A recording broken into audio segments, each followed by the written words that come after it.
Hey, what's up? Straight Six here. Working on my LS430. Just regular maintenance. We're doing a serpentine belt and a tensioner and an idler pulley replacement.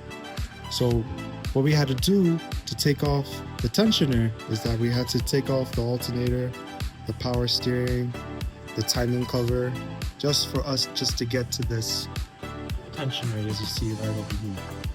That tensioner. And we had to remove this pulley.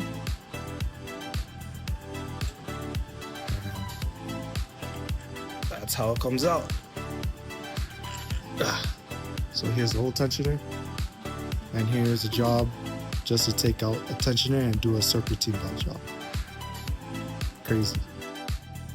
Here's the two tensioners and idler pulley. See how old? 150,000 miles.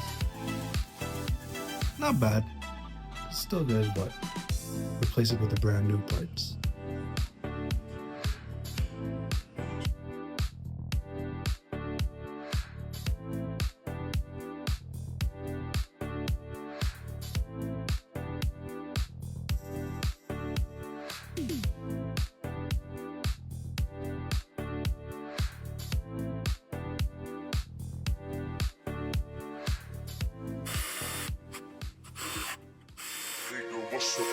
Can you meet me halfway? Right up the borderline is where I'm blown away. For you, I'll be looking out night and day. Put my heart to the limit, and this is where I'll stay. Back again. Here's an idler tensioner installed and a new belt tensioner installed. Nice and fresh, and let's start putting everything back together.